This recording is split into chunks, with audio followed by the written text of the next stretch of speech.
নবম জাতীয় pay scale বাস্তবায়নের বিষয়ে দেশের রাজনৈতিক নেতৃত্ব থেকে সুস্পষ্ট এবং আশাব্যঞ্জক ঘোষণা এসেছে। বিএনপির ভারপ্রাপ্ত চেয়ারম্যান তারেক রহমান এবং অন্তর্বর্তীকালীন সরকারের প্রধান উপদেষ্টা একযোগে নিশ্চিত করেছেন যে দেশ সম্পূর্ণভাবে স্বাভাবিক অবস্থায় ফিরে আসার পর এবং একটি নির্বাচিত গণতান্ত্রিক সরকার প্রতিষ্ঠিত হওয়ার পরই সরকারি চাকরিজীবীদের এই নতুন বেতন কাঠামো চূড়ান্তভাবে কার্যকর করা হবে। এই ঘোষণা লক্ষাধিক সরকারি কর্মচারীর মধ্যে নতুন প্রত্যাশা এবং আশার সঞ্চার করেছে। গত কয়েক মাস ধরে নবম জাতীয় পে স্কেল নিয়ে প্রশাসনের সকল স্তরে ব্যাপক অনিশ্চয়তা এবং বিভ্রান্তি বিরাজ করছিল। কেন্দ্রীয় সচিবালয় থেকে শুরু করে জেলা ও উপজেলা পর্যায়ের প্রশাসন পর্যন্ত নানা ধরনের আলোচনা, গুজব এবং জল্পনা কল্পনা চলছিল। অনেকে বলছিলেন অর্থনৈতিক সংকটের কারণে এই পে স্কেল বাতিল করা হতে পারে, আবার কেউ কেউ মনে করছিলেন এটি অনির্দিষ্টকালের জন্য স্থগিত রাখা হবে। এই পরিস্থিতিতে চাকরিজীবীরা গভীর উদ্বেগ এবং হতাশায় ভুগছিলেন। এমন সময় তারেক রহমানের সাম্প্রতিক বক্তব্য একটি সুনির্দিষ্ট এবং বিশ্বাসযোগ্য দিক নির্দেশনা প্রদান করেছে। তারেক রহমান অত্যন্ত স্পষ্ট এবং দৃঢ় ভাষায় জানিয়েছেন, নবম জাতীয় পে স্কেল কোনোভাবেই বাতিল করা হয়নি এবং ভবিষ্যতেও বাতিল করা হবে না। তিনি চাকরিজীবীদের উদ্দেশ্যে বলেন, হতাশ হওয়ার কোনো কারণ নেই, বরং এই বেতন কাঠামোকে আরও শক্তিশালী, বাস্তবসম্মত এবং দীর্ঘমেয়াদে কার্যকর করার জন্য পুনর্মূল্যায়ন এবং পুনর্গঠন করা হচ্ছে। বর্তমান বৈশ্বিক অর্থনৈতিক পরিস্থিতি এবং দেশের অভ্যন্তরীণ আর্থিক সক্ষমতা বিবেচনায় নিয়ে একটি টেকসই এবং বাস্তবায়নযোগ্য পরিকল্পনা প্রণয়ন করা হচ্ছে।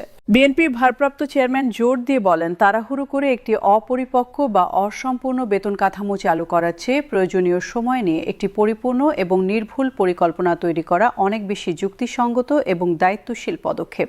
তিনি উল্লেখ করেন, একটি দুর্বল কাঠামো চালু করে পরবর্তীতে বারবার সংশোধন করার প্রয়োজন হলে তা চাকরিজীবীদের জন্যই বিড়ম্বনা এবং অনিশ্চয়তার কারণ হবে। তাই শুরু থেকে একটি মজবুত এবং স্থায়ী সমাধান নিশ্চিত করার উদ্যোগ নেওয়া হয়েছে।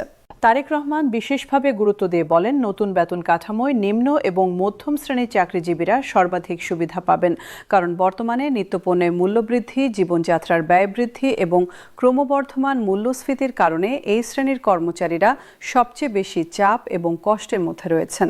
বাসা ভাড়া, খাদ্য ব্যয়, সন্তানদের শিক্ষা এবং চিকিৎসা খরচ বহন করা তাদের জন্য প্রতিদিন একটি চ্যালেঞ্জ হয়ে দাঁড়িয়েছে। তারেক রহমান এই বাস্তবতা সম্পর্কে সম্পূর্ণভাবে সচেতন এবং তিনি নিশ্চিত করতে চান যে নতুন পে স্কেলে এই শ্রেণীর কর্মচারীরা যেন প্রকৃত অর্থেই উপকৃত হন এবং তাদের জীবনমান উল্লেখযোগ্যভাবে উন্নত হয়। তারেক রহমান তার রাজনৈতিক দায়িত্ববোধ এবং পরিপক্কতার পরিচয় দিয়ে আরও জানান, অন্তর্বর্তীকালীন সময়ে বা নির্বাচন পূর্ব পরিস্থিতিতে এমন একটি গুরুত্বপূর্ণ এবং সুদূর প্রসারী অর্থনৈতিক সিদ্ধান্ত গ্রহণ করা তার রাজনৈতিক নীতি এবং মূল্যবোধের সঙ্গে সামঞ্জস্যপূর্ণ নয়।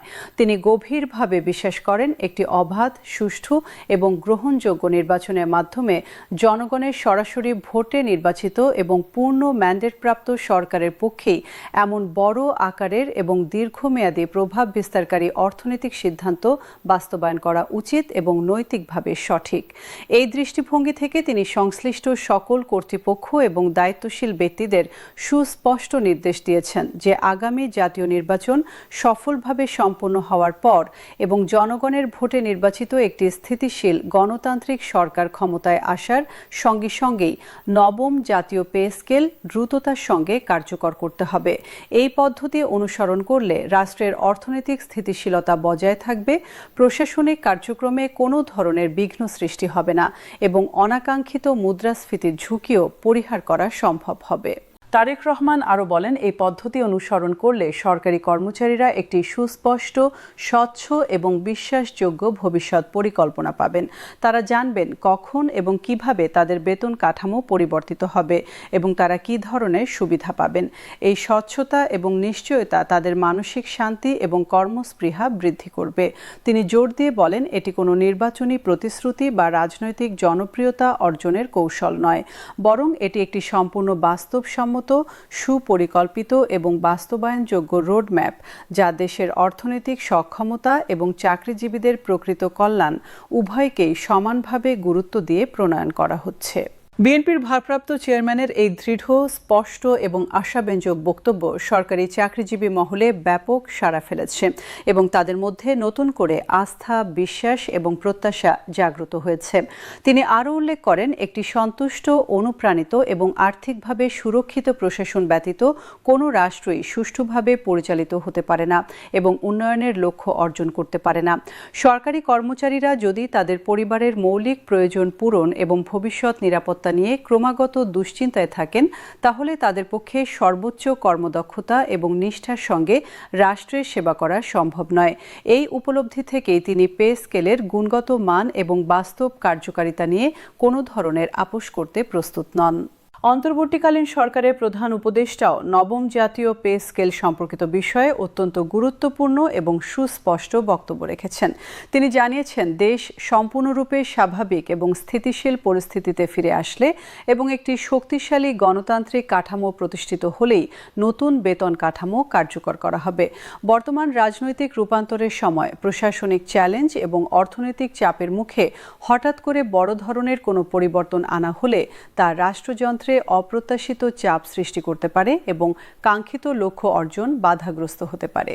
প্রধান উপদেষ্টা মনে করেন, ধৈর্য, বিচক্ষণতা এবং সুপরিকল্পিত পদ্ধতিতে ধাপে ধাপে এগিয়ে যাওয়াই সবচেয়ে বুদ্ধিমত্তাপূর্ণ এবং দায়িত্বশীল পন্থা। তিনি দৃঢ়ভাবে আশ্বাস প্রদান করেন যে দেশ স্বাভাবিক অবস্থায় ফিরে আসা মাত্র নবম পে স্কেল কার্যকর করার জন্য সকল প্রস্তুতিমূলক কাজ, প্রশাসনিক ব্যবস্থা এবং আর্থিক পরিকল্পনা সম্পূর্ণরূপে সম্পূর্ণ অবস্থায় থাকবে। এতে করে ঘোষণার পর বাস্তবায়নে কোনো ধরনের বিলম্ব, জটিলতা বা প্রশাসনিক সমস্যার সৃষ্টি হবে না এবং একটি মসৃণ ও সুশৃঙ্খল রূপান্তর প্রক্রিয়া নিশ্চিত করা সম্ভব হবে। প্রধান উপদেষ্টা আরও উল্লেখ করেন, এই পদ্ধতি অনুসরণ করলে প্রশাসনিক ব্যবস্থাপনায় কোনো অস্থিরতা তৈরি হবে না এবং কর্মচারীরা একটি পরিকল্পিত এবং সুসংগত পরিবর্তনের অভিজ্ঞতা লাভ করবেন। তিনি বিশ্বাস করেন, একটি দায়িত্বশীল সরকারের উচিত জনগণের স্বার্থ এবং রাষ্ট্রীয় স্থিতিশীলতা উভয়কেই সমান গুরুত্ব দিয়ে সিদ্ধান্ত গ্রহণ করা। এই নীতি অনুসরণ করেই নবম পে স্কেল বিষয়ক সিদ্ধান্ত নেওয়া হচ্ছে। রাজনৈতিক বিশ্লেষক এবং প্রশাসনিক বিশেষজ্ঞরা উল্লেখ করছেন যে তারেক রহমান এবং প্রধান উপদেষ্টার বক্তব্যে একটি সমন্বিত, সুসংগত এবং পরিপূরক দিক নির্দেশনা স্পষ্টভাবে প্রতিফলিত হয়েছে। উভয় নেতাই রাষ্ট্রীয় স্থিতিশীলতা, অর্থনৈতিক সক্ষমতা এবং জনকল্যাণকে সর্বোচ্চ অগ্রাধিকার দিয়ে চিন্তা করছেন এবং সিদ্ধান্ত গ্রহণ করছেন। এই সমন্বিত এবং দায়িত্বশীল অবস্থান দেশের লক্ষাধিক সরকারি চাকরিজীবীর জন্য একটি অত্যন্ত ইতিবাচক, আশাব্যঞ্জক এবং বিশ্বাসযোগ্য বার্তা বহন করছে। সরকারি চাকরিজীবীদের জন্য নবম জাতীয় পে স্কেল কেবলমাত্র মাসিক বেতনের কিছু অতিরিক্ত অর্থের বিষয় নয়। এটি তাদের জীবনযাত্রার মান উন্নয়ন, পারিবারিক নিরাপত্তা, সন্তানদের উন্নত শিক্ষা এবং স্বাস্থ্যসেবা নিশ্চিতকরণ, ভবিষ্যৎ পরিকল্পনা এবং সামাজিক মর্যাদার সঙ্গে গভীরভাবে সংযুক্ত একটি অত্যন্ত গুরুত্বপূর্ণ এবং আবেগজড়িত বিষয়। বর্তমানে দ্রব্যমূল্যের অস্বাভাবিক ঊর্ধ্বগতি, জীবনযাত্রার ব্যয় বৃদ্ধি এবং ক্রমবর্ধমান মূল্যস্ফীতির কারণে সাধারণ চাকরিজীবীদের জীবন অত্যন্ত কষ্টসাধ্য এবং চ্যালেঞ্জিং হয়ে পড়েছে। বাসা ভাড়া, দৈনন্দিন খাদ্য ব্যয়, সন্তানদের স্কুল কলেজের খরচ, প্রাইভেট টিউশন, স্বাস্থ্যসেবা ব্যয় এবং যাতায়াত খরচ আগের যে কোনো সময়ের তুলনায় অনেক বেশি। একজন সাধারণ সরকারি কর্মচারী তার বর্তমান বেতনে পরিবারের মৌলিক প্রয়োজন পূরণ করতেই হিমশিম খাচ্ছেন। ভবিষ্যৎ সঞ্চয় বা উন্নয়নমূলক ব্যয়ের কথা তো দূরের বিষয়। এই কঠিন বাস্তবতা এবং চাকরিজীবীদের প্রকৃত দুর্দশা গভীরভাবে বিবেচনায় নিয়েই পে স্কেল পুনর্গঠনের ব্যাপক উদ্যোগ গ্রহণ করা হয়েছে। তারেক রহমান তার বক্তব্যে এই বাস্তব পরিস্থিতি সম্পর্কে পূর্ণ সচেতনতা, সহানুভূতি এবং প্রতিশ্রুতি প্রকাশ করেছেন। তিনি গভীরভাবে বিশ্বাস করেন যে একটি আর্থিকভাবে সুরক্ষিত, সন্তুষ্ট এবং মনোবল সম্পন্ন প্রশাসন একটি শক্তিশালী, কার্যকর এবং উন্নয়নশীল রাষ্ট্র ব্যবস্থার ভিত্তিপ্রস্তর। যদি একজন চাকরিজীবী তার পরিবারের খাদ্য, বাসস্থান এবং চিকিৎসার মতো মৌলিক বিষয় নিয়ে প্রতিনিয়ত দুশ্চিন্তাগ্রস্ত থাকেন, তাহলে তার পক্ষে সর্বোচ্চ কর্মদক্ষতা, সততা এবং নিষ্ঠার সঙ্গে জাতির সেবা করা কখনোই সম্ভব নয়। নবম পে স্কেল চূড়ান্ত এবং কার্যকর হলে গ্রেড কাঠামোয় উল্লেখযোগ্য এবং ইতিবাচক সংস্কার আসবে বলে ব্যাপকভাবে প্রত্যাশা করা হচ্ছে। বিশেষত নিম্ন গ্রেডের কর্মচারীদের বেতন এমন একটি সম্মানজনক পর্যায়ে উন্নীত করা হবে যেখানে তারা দারিদ্র্যসীমার অনেক ওপরে থেকে মর্যাদার সঙ্গে জীবনযাপন করতে পারবেন এবং তাদের পরিবারের মৌলিক চাহিদা নিশ্চিত করতে পারবেন। একই সঙ্গে বিভিন্ন গ্রেডের মধ্যে বিদ্যমান বেতন বৈষম্য একটি যুক্তিসঙ্গত, ন্যায্য এবং গ্রহণযোগ্য মাত্রায় হ্রাস করার বিষয়টি অত্যন্ত গুরুত্বের সঙ্গে বিবেচনা করা হচ্ছে। এ পদক্ষেপ প্রশাসনের সকল স্তরে সাম্য এবং ন্যায় বিচার প্রতিষ্ঠা করবে এবং কর্মচারীদের মধ্যে সন্তুষ্টি, আস্থা এবং কর্মস্পৃহা উল্লেখযোগ্যভাবে বৃদ্ধি পাবে। তারেক রহমান এই ভারসাম্যপূর্ণ এবং ন্যায়সঙ্গত পদ্ধতির ওপর বিশেষ গুরুত্ব আরোপ করেছেন। তিনি কোনোভাবেই চান না যে প্রশাসনের একটি নির্দিষ্ট অংশ অতিরিক্ত সুযোগ সুবিধা ভোগ করবে এবং অন্য একটি বড় অংশ অর্থনৈতিক অনিশ্চয়তা এবং অভাবের মধ্যে থাকবে। তার এই সাম্যভিত্তিক, মানবিক এবং ন্যায়বিচারমূলক দৃষ্টিভঙ্গি নতুন পে স্কেল আলোচনায় ব্যাপক জনসমর্থন এবং গ্রহণযোগ্যতা সৃষ্টি করেছে। নির্বাচন সম্পন্ন হওয়ার পরে পে স্কেল কার্যকর করার এই সিদ্ধান্ত রাজনৈতিক এবং প্রশাসনিক দুভয় দৃষ্টিকোণ থেকেই অত্যন্ত তাৎপর্যপূর্ণ এবং সুচিন্তিত। এটি স্পষ্টভাবে প্রমাণ করে যে ভবিষ্যৎ নির্বাচিত সরকারের কর্মসূচিতে সরকারি চাকরিজীবীদের কল্যাণ এবং উন্নয়ন একটি প্রধান এবং শীর্ষ অগ্রাধিকার হিসেবে স্থান পাবে। এটি কোনো স্বল্পমেয়াদী নির্বাচনী কৌশল বা ক্ষণস্থায়ী জনপ্রিয়তা অর্জনের প্রচেষ্টা নয়, বরং এটি দীর্ঘমেয়াদী রাষ্ট্রীয় পরিকল্পনা, সুশাসন এবং প্রশাসনিক সংস্কারের একটি মৌলিক এবং অবিচ্ছেদ্য অংশ। তারেক রহমান স্পষ্টভাবে বলেছেন, কার্যকর এবং টেকসই অর্থনৈতিক সংস্কার ছাড়া কোনো রাজনৈতিক সংস্কারই দীর্ঘস্থায়ী এবং সফল হতে পারে না। নবম পে স্কেল বাস্তবায়ন সেই সামগ্রিক অর্থনৈতিক সংস্কার কর্মসূচির একটি কেন্দ্রীয় এবং অত্যন্ত গুরুত্বপূর্ণ উপাদান। নির্বাচনের পরে এই বেতন কাঠামো কার্যকর হলে নতুন সরকারের আর্থিক পরিকল্পনা আরও সুসংহত, বাস্তবসম্মত এবং দীর্ঘমেয়াদী হবে এবং জাতীয় বাজেটে এর যথাযথ এবং পর্যাপ্ত প্রতিফলন ঘটানো অনেক সহজ হবে।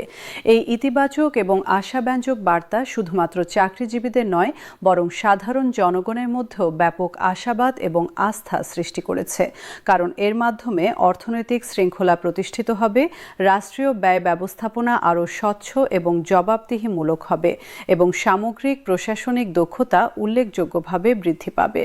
সামগ্রিকভাবে বলা যায়, নবম জাতীয় পে স্কেল বিষয়ে তারেক রহমান এবং প্রধান উপদেষ্টার সাম্প্রতিক বক্তব্য একটি অত্যন্ত স্পষ্ট, সুপরিকল্পিত, বাস্তবসম্মত এবং আশাব্যঞ্জক রূপরেখা এবং দিক নির্দেশনা প্রদান করেছে। দেশের স্বাভাবিক অবস্থায় প্রত্যাবর্তন, একটি সুষ্ঠু নির্বাচনের মাধ্যমে জনগণের পূর্ণ ম্যান্ডেট প্রাপ্ত সরকার গঠন এবং অর্থনৈতিক স্থিতিশীলতা অর্জনের পরেই এই বেতন কাঠামো চূড়ান্তভাবে এবং কার্যকরভাবে বাস্তবায়িত হবে। এই ধাপে ধাপে এবং সুপরিকল্পিতভাবে এগিয়ে যাওয়ার পদ্ধতি একটি অত্যন্ত বিচক্ষণ, দায়িত্বশীল এবং দূরদর্শী সিদ্ধান্ত হিসেবে ব্যাপকভাবে স্বীকৃত এবং প্রশংসিত হচ্ছে।